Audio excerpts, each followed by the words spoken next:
Thank you. Well, good afternoon, everyone. On behalf of the Pennsylvania State Police, thank you for coming today to discuss this investigation. My name is Trooper Cliff Greenfield. I serve as a public information officer for the Pennsylvania State Police here in Troop A. Joining me on my left is Indiana County District Attorney Robert Manzi Jr. On my immediate right is Cambria County District Attorney Mr. Gregory Niebauer, and on his right is Lieutenant Christopher Tarana. Lieutenant Tarana is the Troop A Criminal Investigation Section Commander, and he has overseen and is continuing to oversee the investigation into the homicide of Daryl Vincent Lee Jr. Today we'd like to provide an overview of the investigation into Mr. Lee's death, as well as the two arrests that were made yesterday, and provide members of the media an opportunity for questions following some remarks. Although we have made these two arrests, please keep in mind that this remains a very active and ongoing investigation, and we encourage anyone with information to contact our Indiana station at 724-357-1960. Again, 724-357-1960. As was previously reported, the body of Mr. Daryl Vincent Lee Jr., 44 years of age, of Johnstown, Pennsylvania, was found early in the morning of Friday, July 14th, along State Route 403 in East Wheatfield Township, Indiana County. The exact location of where Mr. Lee's body was found was very close to the Cambria County line. Troopers from our Indiana station responded to the scene after receiving a report of a body along the roadside. Upon their response, the investigation was initiated and the Troop A major case team was activated.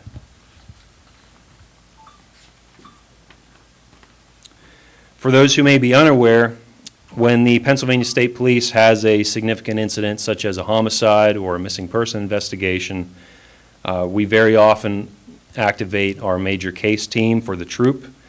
This team is comprised of state police assets from across the troop, to include criminal investigation section supervisors, our criminal investigators from across the troop, our forensic services unit, and on occasion our collision analysis and reconstruction specialist unit. Mr. Lee's body was discovered a short distance from the roadway, and it was clear to our investigators that Mr. Lee's death was suspicious. Personal effects and other items of evidence were observed near his body. With assistance from the Indiana County Coroner's Office and following the results of an autopsy, it was determined that Mr. Lee had died as a result of a gunshot wound, and his death was ruled a homicide. One item of note found during the autopsy was a multicolored hair found on the victim's collar area. In speaking with Mr. Lee's girlfriend and family members in the course of the investigation, we learned that Mr. Lee was self-employed and had operated a lawn care and landscaping business in Johnstown. We also learned that Mr. Lee had been doing mowing jobs with a man known as Bam, also known as Justin Bryce Latham, who we were later able to positively identify as the defendant in this case, Justin Allen Green. Mr. Green and his girlfriend, Miss Brooke Ashley Pullen, 30 years of age, also known as Tara Smith, had resided at 420 Orange Avenue in the city of Johnstown, which is actually adjacent to Mr. Lee's residence. In the course of this very intense and extensive investigation, and as you can read from the criminal complaint affidavits that were filed yesterday, Mr. Green and Ms. Pullen were both interviewed and charges were filed against them yesterday in Cambria County. Both are currently lodged in the Cambria County Prison. They also have a young child together. Their child was turned over to the custody of Cambria County Children and Youth Services and is being cared for at this time. In the course of the investigation and through interviews, several interviews with Mr. Green and Ms. Pullen, We determined that Mr. Lee had been shot along Franklin Street, south of Napoleon Street, in the city of Johnstown on July 13th at approximately 4:45 p.m. As for a motive, we are still looking into that. We are continuing to search for the firearm that was used in the commission of this crime as well. And again, we continue to ask for help from the public with any piece of information that may aid in our investigation. Mr. Green is being held without bond as he is charged with criminal homicide, robbery, abuse of a corpse, tampering with physical evidence, false identification to law enforcement, and receiving stolen property. Mr. Green's girlfriend, Ms. Poulin, is charged with abuse of a corpse, tampering with physical evidence, false identification to law enforcement, and receiving stolen property. She's being held on $150,000 bail. And as I noted, they were both charged with false identification to law enforcement. This is because in the course of our interviews with them, they initially provided those fictitious identities that I mentioned earlier, and I'll give their aliases again. So Justin Allen Green has an alias of Justin Bryce Latham, and Brooke Ashley Poulin has an alias of Tara Smith. And that information is also included in the criminal complaint affidavits. We are currently looking into how long Mr. Green and Ms. Poulin and their child have been residing in the Johnstown area. It's our belief that they have been living there for about a year. However, we know that they have been transient and that they have lived elsewhere, including in other states. We're here today as a result of a very extensive, very detailed investigation led by our Troop A Major Case Team. A lot of credit goes to the investigators and the assisting agencies, the district attorney's offices with both counties, as well as the City of Johnstown Police Department. JPD was very instrumental in this investigation as well, and we'd like to thank them. They were not able to be here today. In closing with my remarks, we cannot imagine what Mr. Lee's family has been going through these past few days. We hope that these arrests bring them some sense of closure and reassurance. As I mentioned earlier, we are continuing to investigate this very aggressively, and so we continue to ask for tips from the public. If anyone has any piece of information, especially now knowing our location of the crime in the city of Johnstown, please call us right away. Now, with that, I'd like to turn this over to Cambria County District Attorney, Mr. Greg Niebauer. Mr. Niebauer? Thank you, sir. So just some brief remarks. It's my understanding that Mr. Lee was very well liked in the community. He was known for his business. He cut a lot of people's grass and took care of a lot of people's properties. Obviously, his family is very distraught over this, but the community as well. Trooper Greenfield talked about what motives may be. That's a lot of speculation at this point. But regardless of what the motive may be, this was completely and utterly senseless. Not to mention the dumping of a body along the side of the road. Abuse of a corpse is a general statute that says anything that would offend the family's sensibilities. Obviously, no one deserves to be murdered, and no one deserves to be further disrespected by being essentially dumped on the side of the road.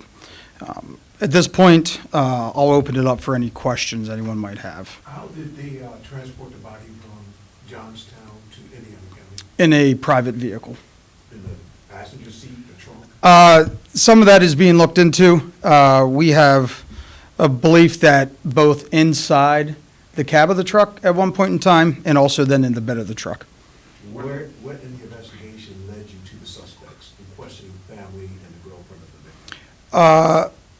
The hair that was found on the victim's body was one particular piece of evidence that I would refer to.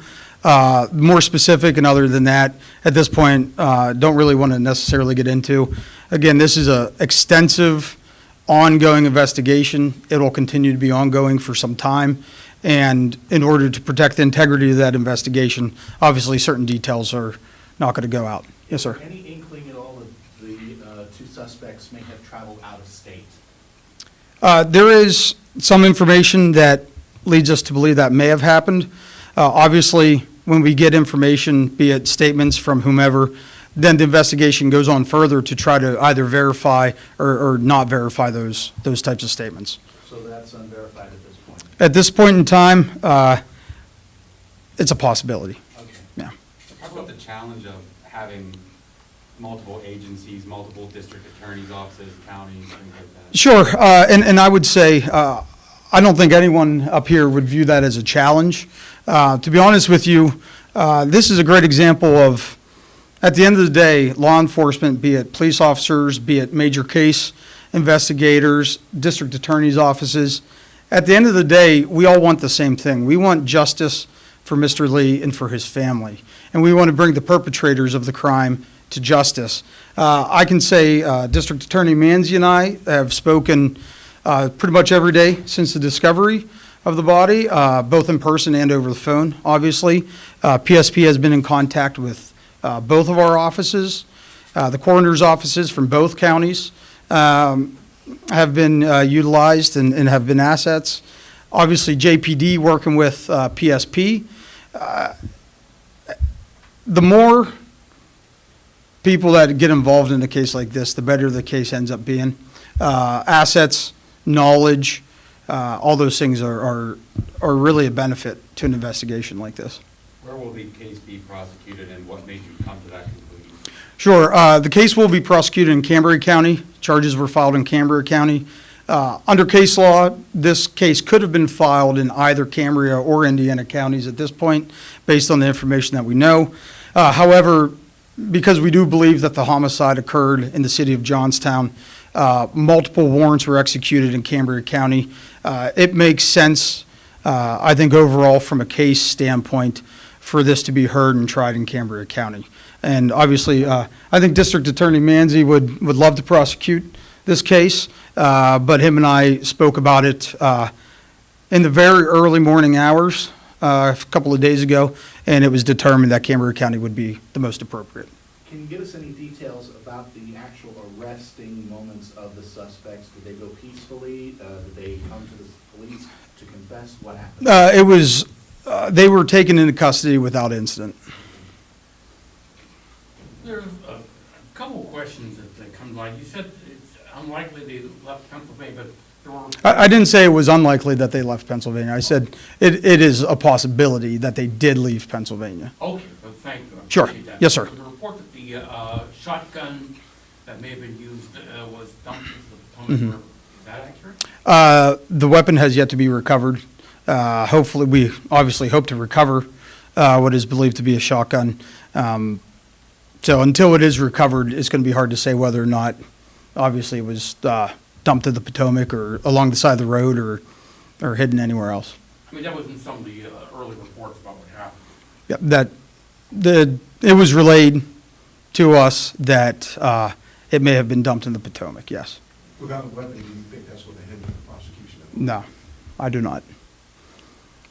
We don't always end up with weapons used in homicides. Talk about the scary part is that there was a child that might have been around some of this. Absolutely. We're talking about a fairly young child, less than 2 years of age. Obviously, you don't want kids to be exposed to anything like this. What the child may or may not have been exposed to, frankly, we will never know. Certainly way too young to try to elicit information from a less than a 2-year-old. So the child is being properly cared for. Obviously, CYS, Children Youth Services, exists for situations, one of which is situations like this. With both parents being currently lodged at the Cambria County Prison, the child is being properly cared for. And we thank CYS for their assistance. Now, Mr. Lee was fairly well known as for his landscaping work in Johnstown. How did he and Mr. Suspect come into contact? Mr. Lee's residence was adjacent to the house that Mr. Green and Ms. Pullen were living in. And we believe that Mr. Lee did not possess a vehicle and was getting rides from Mr. Green and/or Miss Pullen, we believe. What prompted them to shoot him then? We do not know the answer to that question. This case is kind of similar to what you just had a few months ago where they were working together supposedly, and what kind of advice would you give to? Yeah, I mean, I think in all situations in life, to always be vigilant and to always have situational awareness. And if something seems off, go with your gut. Now, obviously, we may never know, certainly we will never know what Mr. Lee's interactions with them may have fully been. We don't know certainly everything about what happened, transpired prior on that day. That is something obviously we're trying to piece together and trying to figure out. Just always, anything in life, just to be cautious, and if something seems out of the ordinary, to trust your gut. Again, I'm not saying that there's anything in here to support that there's anything Mr. Lee should have been concerned about, but it just, to answer your question, that would be what I would say. How was the body discovered? Was it a driver that made the call and like saw the body? Or was it something else? A passerby of some sort called into 911. Certainly would be an alarming discovery for anybody. Was the body out there long? We don't have an exact time frame, obviously. We have the time period when we believe the homicide occurred. And then, obviously, between the discovery and that's where trying to piece all the movements together is very important. So if anyone happens to know anything about having seen that vehicle, anything like that, obviously we'd be interested to hear. Certainly, electronic information, surveillance from businesses, from homes, that sort of thing. We're trying to gather as much of that as humanly possible so that we can put a good timeline together. Can you talk about that, the time gap from the time you stated that he was supposedly killed on Franklin Street to the time he was discovered out on 403? It's about 12 hours. So obviously a lot can happen in a 12-hour time period. Certainly, we believe that obviously the body was transported from Johnstown to just over the Cambria, Indiana County line. Where they all went in the time frames, where they went everywhere between that 12-hour period is something we are still very much interested in and very much looking for help if anyone has any information. Is there any indication that other suspects might be apprehended in this matter? There is no indication that there's anyone else involved. You talked a little about if someone saw the truck or anything like that. Could you just describe the truck you're talking about real quick? Can you describe the truck better than me, probably? Well, it's excuse me, Yes, sir. primer gray and blue Toyota Tundra. It's comprised of parts from multiple model years, so it's very distinctive. It would have a brush guard and a winch on the front, a tailgate that's badly damaged, and there's also damage to the right side of the vehicle. It's very distinctive. It's a full-size truck. It has a tonneau cover and a toolbox in the back. So we could probably disseminate a photograph to you guys of the suspect vehicle as well. So, anything else? One of the charges that was mentioned was theft. Can you tell us what was taken? There was one of the bank cards of the victim was found in possession of those charged.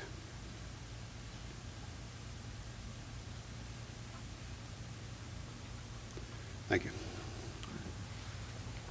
Any other questions? Is there, a couple years back, there was a case where somebody else's body was dumped over here in Indiana County after a murder in Johnstown. I'm not saying the two are related. In fact, I would think they were. But were there any similarities? This is the one where a drug deal gone bad led to a shooting, and then this guy was dumped over here in Indiana County. Are there? Yeah, no, I mean, to answer that question generally, aside from the belief that a homicide occurred in Cambria County and the body was discarded in Indiana County, that's the only real similarity. I mean, gunshot wound as well, but both were gun violence. But other than that, there's no real other similarities. And we certainly don't believe that they are in any way connected, to your point. We thank you, everyone, for their time today. Could we get you to say and spell your first and last name so we have it correct? Sure. Lieutenant Christopher Terrana, Terrana. Thank you. Yes, sir.